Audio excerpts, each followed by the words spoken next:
Our summer house at Edisto was set on wooden poles, 2 stories tall or so, logs cut for fishing piers or power lines. No telephone, but 1, 2, 3, 4 light bulbs, 1 per room, buck naked, overhead. Never painted, barely furnished, listing south-southwest. The shack squints slack-eyed at the whole Atlantic's hill and valley, empty all the way to China's dark green jade. Nothing in between but sand. Even so, some nights high tide will eat the beach. A child face down to watch the waves through knotholes in the floor. Hears ocean slap the house poles, secret, soft, and violent. Tap, tap, whose message is, while up there, somewhere, grown-ups mutter on and on, dissatisfied. Carolina air is salt and nothing else. It has no memories. But I remember reading Gertrude Stein one year, The Making of Americans, not, as advertised, a novel, more an exercise in present participle mania. Whoever is wondering how long these verbs are keeping on, going on, rising up, falling down, 2,000 pages indicating zip and never-ending participles piling up, while early onset minds are losing it, well, here's the place to start. You'd have to be insane. And if you were a 5th grade boy? But I enjoyed the thing.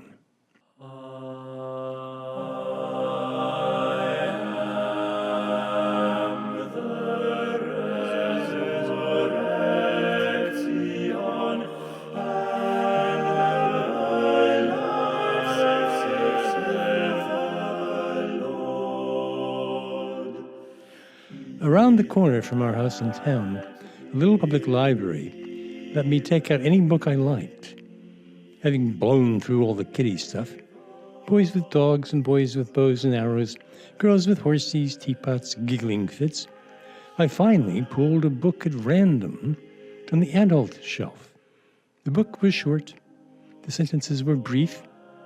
By Hemingway, in Spain, where bulls, a kind of violence, where people chugged red wine in broad daylight. A full-grown woman didn't want to be a bitch. In other words, it made no sense, the book. An adult thing, of course, you know how they are. I read it word by word by word and didn't even try to understand. Amazed to see the syllables of iridescent littles spiral up big thermals in the sun.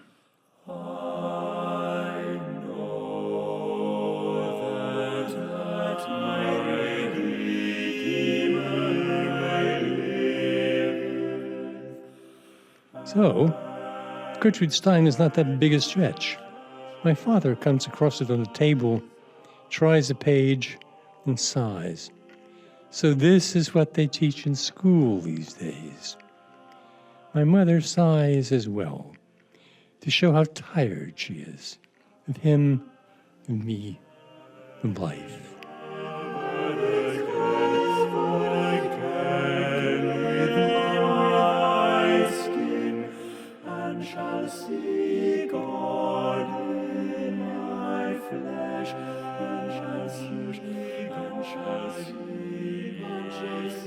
Look here, a striking woman on the beach. Her hair is what strikes me first, a luscious auburn muddle pouring from a gut-red, blood-red bonnet, while her likewise auburn eyes slide inwards to whatever makes her smile so broadly she's about to dislocate her jaw.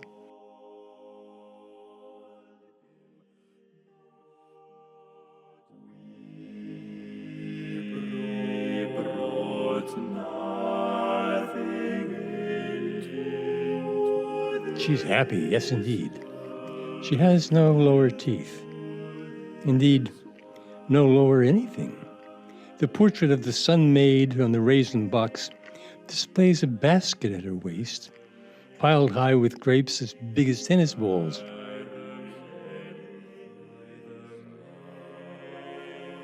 After that, she stops, No legs are painted in. She has no way of ever walking off the box. Likewise, the beach. How'd she wind up here? How's she going to leave? And what's that lump she's offering instead of grapes? That purple mess. This is, she says, the bruised and bleeding heart of Jesus Christ, pierced with swords of sorrow, Roman and authentic, also with arrows of regret, more or less poetic, improvised. He knows you'll soon be thinking of the damp, dark hair I hide beneath my hat. And 5 years down the road, you'll dream of fucking me atop the altar during Mass while playing with yourself, which makes him sad. Because the Lord despises sex, abominates the stuff. Or anyway, let's say he doesn't get the point. He'd really rather not, she grins. So put that in your pipe and smoke it, kid. Sigh. A rush of waves. I go on walking up and down the flat white beach at Edisto.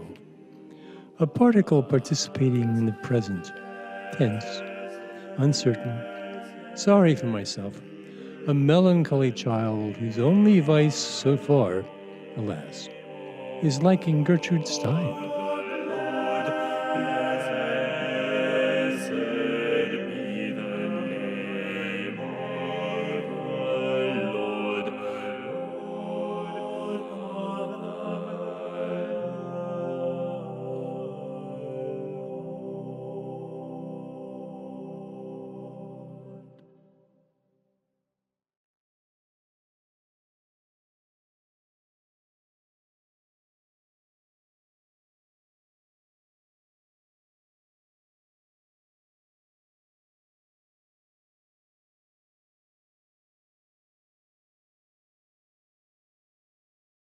Your shoes should be long enough and wide enough to allow your feet action room.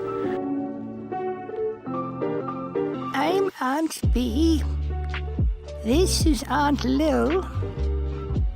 One of us short and stout. The other quite opposite. One fair, one dark. Both musty, with penciled-in mustaches. And the study good breeding of cauliflowers. You couldn't tell us apart when we were living. Why start now? We've been dead all these years. Bee's the retired librarian. Lil drove a school bus, unless it's the other way round. And either Bee or Lil had a morbid fear of constipation, judging by the enema bags hung everywhere. In case of emergency? We could discuss that. We're never, ever going to discuss that.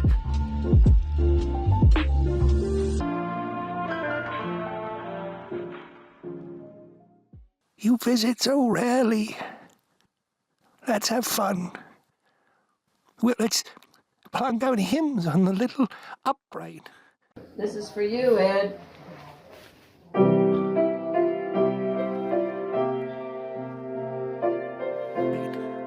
Bringing in the sheaves, though it sounds less sour when we roll up our sleeves for carrying me back to old Virginia. Speaking of which, do you have any idea what a little country town thinks of two spinsters setting up house together? Nothing is what mutually devoted would be thinkable-ish. Crazy in love since they first laid eyes on each other. In kindergarten, obviously not. While the word lesbian, if heard at all, seems to refer vaguely to something some people did once in New York. Though not here. Possibly stayed up late. We never stayed up late. After dinner, we washed the dishes and wound the clocks. sat by the fire, one darning, one knitting, belaboring the weather, till heavy-eyed, burping and sighing, we toddled off to separate bedrooms. You heard me, Buster. The most we did was hold hands now and then, lightly touch shoulders, but rapture, music, shadows, dramatic light, almost more beautiful than a cauliflower can bear here on earth, followed by not holding hands, getting on with sweeping and dusting. So we were invisible, even to ourselves. Would you think we missed out on anything? Aunt Bee's buried in a cedar chest, Lil in a robin's breast. We wait for the resurrection.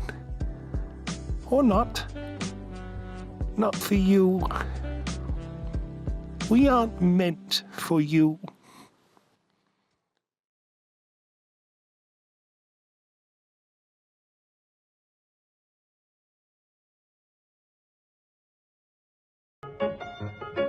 We know a lot about gravity, or someone does, at Princeton, say, or at the Institute for Quite Advanced, but no one's ever tried to figure out the reason for it, by which one means the point, the purpose. What is it gravity is hoping to achieve? These are questions science doesn't traffic in. Well, Aristotle did, who thought an arrow falls to the ground because its wooden shaft belongs to the earth, a sort of elemental love compulsion drive.